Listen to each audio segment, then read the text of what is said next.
je suis la Joconde, je suis connue par le monde. Au Louvre où la foule abonde, pour me voir, on fait la ronde. Et moi, faut que je me morfonde, la Joconde, la Joconde. Ce Et que moi, vous faut ne que je me saviez morfonde. peut-être pas, c'est que les musées ont des abonnés sur les réseaux sociaux, et c'est le cas du musée du Louvre. Alors c'est vrai, Julia me faisait remarquer que c'est le musée qui est probablement le plus visité au monde, oui. en vrai, j'allais dire. En vrai, de toute façon, c'est le musée le plus visité au monde. C'est également le musée qui a le plus d'abonnés sur Facebook au monde. Donc c'est pas rien. Aujourd'hui, le Louvre est présent sur une quinzaine de réseaux sociaux. C'est pas juste Twitter et Facebook, c'est 15 réseaux sociaux. C'est-à-dire des réseaux sociaux, pas seulement français, quoi. C'est ça l'histoire. Exact, oui, tout à fait. En fait, vous avez des réseaux sociaux qui marchent partout. C'est-à-dire que les touristes américains, qui sont les plus gros touristes, le plus grand nombre de touristes étrangers, ce sont les Américains. Ils sont sur Facebook, ils sont sur Twitter, ils sont sur Instagram. Mais la deuxième population qui vient visiter le Louvre, c'est la population chinoise. Et cette population-là, elle n'est pas sur Facebook, elle n'est pas sur Twitter, elle est sur Weibo ou sur WeChat, parce qu'ils ont leurs propres réseaux sociaux. Donc déjà, le Louvre est présent en mandarin sur ces réseaux sociaux-là. Donc vous avez d'abord une quinzaine de réseaux sociaux, 4 millions d'abonnés en tout pour le Louvre. Il y a des gens qui s'occupent de ça au Louvre. Il y a une équipe, Ah ouais. une équipe de geeks, les geeks du musée du Louvre, qui vont passer leur temps à suivre l'actualité du musée, ce qui s'y passe, et puis qui vont essayer, d'être en contact avec ces internautes qui sont des visiteurs virtuels, qui sont aussi des visiteurs potentiels. Donc il faut vraiment s'adapter à tous ces gens-là. C'est aussi une preuve que histoire, patrimoine, culture, ça va bien avec Internet quand on sait parfaitement maîtriser l'outil. Et c'est ça qui est important. Nous, on a été accueillis, William, au musée du Louvre, mardi, donc jour de fermeture. On avait le musée du Louvre pour nous tout seuls. Jour de fermeture, il se passe beaucoup de choses. Et il se passe beaucoup de choses sur les réseaux sociaux. Je vous laisse découvrir ça en images.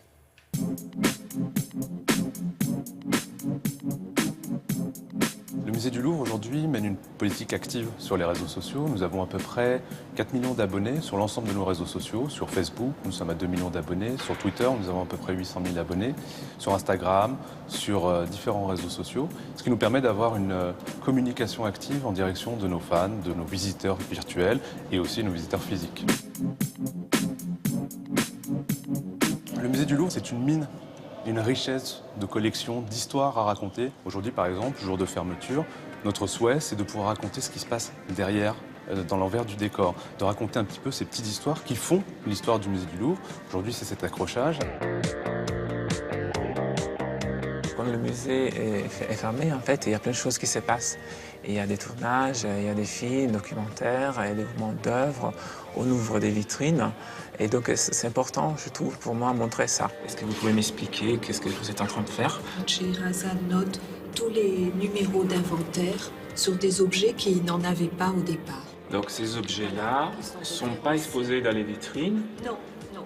Ils sortent des réserves exclusivement un jour de fermeture. Oui.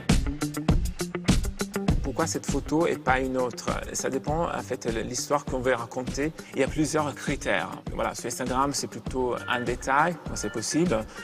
Sous Facebook, quelquefois, on montre aussi un album photo, plusieurs photos. Il faut trouver des images qui puissent plaire à tout le monde. Moi, je voudrais pas seulement faire de l'information sur les réseaux sociaux, mais aussi de la communication, de la médiation. Et ça marche.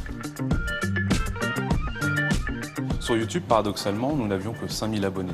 Il s'agissait de se poser la question, est-ce que nous avions le bon ambassadeur, la bonne manière de nous adresser à nos publics?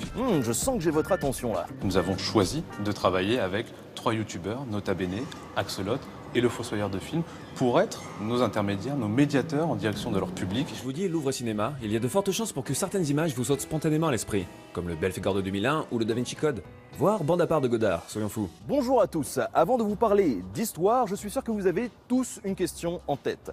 Qu'est-ce que c'est que ce truc derrière moi? Le premier objet dont je vais vous parler peut passer complètement inaperçu et pour cause. Il ne mesure pas plus d'1,5 centimètre de long. Le musée du Louvre est aujourd'hui le musée le plus visité du monde, avec 9 millions de visiteurs. Et effectivement, on pourrait se poser la question de notre stratégie, de l'intérêt pour nous de nous présenter sur les réseaux sociaux. C'est que c'est notre devoir, en quelque sorte. Il y a une attente de la part des différents publics, les jeunes, les plus âgés, les personnes aussi qui sont fans du musée du Louvre, qui le connaissent parfaitement et qui ont envie de poursuivre leur visite, d'aller plus loin encore.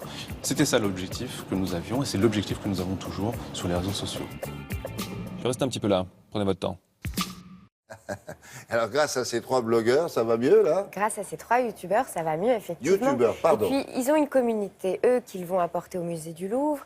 Eux, ils vont apporter une certaine crédibilité, une certaine vision différente pour ces youtubeurs. Enfin, voilà, le deal marche très, très, très bien. Bon. Et c'est ça l'avenir du musée du Louvre, c'est de continuer avec d'autres youtubeurs et avec ces youtubeurs, justement. Merci, Julia. À tout à l'heure.